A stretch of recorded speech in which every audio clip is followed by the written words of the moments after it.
Climate change ये एक term है जो हम ऑलमोस्ट रोज सुनते हैं, लेकिन इसका मतलब क्या है और हमें इसकी परवाह क्यों करनी चाहिए। आज हम क्लाइमेट चेंज के राज को समझेंगे, उसके कॉजेस, इफेक्ट्स और सबसे इम्पोर्टेंट सॉल्यूशंस को एक्सप्लोर करेंगे। सो हेलो फ्रेंड्स, वेलकम है आपका हमारे चैनल द लास्ट पॉलीमैथ में। चलिए शुरू करते हैं आज का वीडियो। क्लाइमेट चेंज का मतलब है लॉन्ग टर्म शिफ्ट्स इन टेम्परेचर्स और वेदर पैटर्न्स जो प्राइमरीली ह्यूमन एक्टिविटीज की वजह से होती है। वेदर और क्लाइमेट के बीच का फर्क समझना जरूरी है।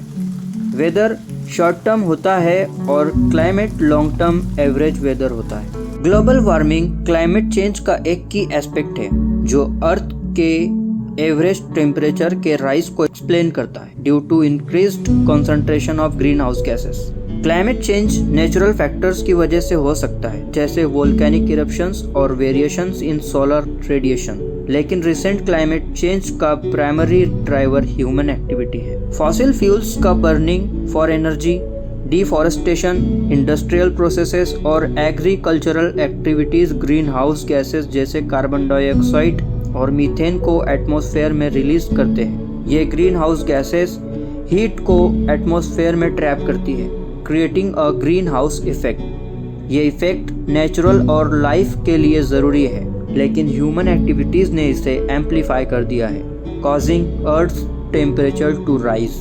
क्लाइमेट चेंज का एविडेंस ओवरवेलमिंग है।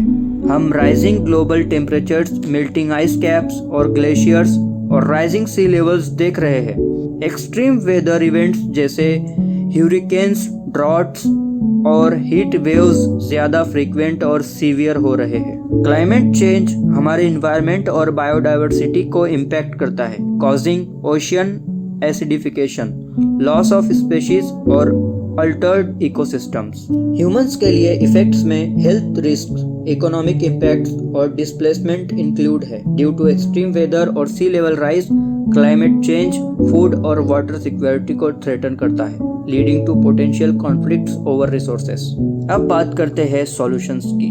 मिटिगेशन स्ट्रेटजीज का एम है ग्रीन हाउस गैस एमिशन को रिड्यूस करना by transitioning to renewable energy source, improving energy efficiency और सस्टेनेबल ट्रांसपोर्टेशन ऑप्शन अडॉप्ट करना। कार्बन सिक्वेस्ट्रेशन एफर्ट्स जैसे रिफॉरेस्टेशन और carbon capture technologies carbon dioxide को एटमॉस्फेयर से रिमूव करने में मदद करते हैं। एडेप्टेशन स्ट्रेटजीज फोकस करती है क्लाइमेट रेजिलिएंट इंफ्रास्ट्रक्चर बिल्ड करने पे, वाटर रिसोर्सेज को इफेक्टिवली मैनेज करने पे और नेचुरल इकोसिस्टम को प्रोटेक्ट करने पे to enhance their resilience. Global efforts जैसे पेरिस एग्रीमेंट एम करता है कंट्रीज को यूनाइट करने के लिए in the fight against climate change. Governments, organisations और इंडिविजुअल्स सभी इन एफर्ट्स में क्रूशियल रोल प्ले करते हैं। एज इंडिविजुअल हम अपना कार्बन फुटप्रिंट रिड्यूस कर सकते हैं by using public transport, reducing waste और सस्टेनेबल प्रोडक्ट्स और कंपनीज को सपोर्ट करके। पॉलिसी चेंजेस के लिए एडवोकेसी भी वाइटल है। क्लाइमेट चेंज एक प्रेसिंग इशू है जो इमीडिएट और कलेक्टिव एक्शन डिमांड करता है। By understanding its causes, effects and solutions हम सब कंट्रीब्यूट कर सकते हैं एक हेल्दियर प्लैनेट के लिए। ये सिर्फ फ्यूचर की बात नहीं है, ये प्रेजेंट की बात है। डिस्क्रिप्शन में दिए लिंक्स चेक करें for more resources on climate change और कैसे आप इन्वॉल्व हो सकते हैं इस एक्टिविटीज़ के अंदर। अगर आपके दिमाग में कुछ क्वेश्चंस या आइडियाज़ है क्लाइमेट चेंज के कॉम्बैट के लिए तो नीचे कमेंट सेक्शन में ज़रूर ड्रॉप करें। चलिए एक कन्वर्सेशन स्टार्ट करते हैं और एक सस्टेनेबल फ्यूचर के लिए मिलकर काम करते हैं। मिलकर हम फर्क ला सकते हैं। देखने के लिए शुक्रिया। Thanks for watching. Do like, subscribe and share this video. Thanks for watching. Bye.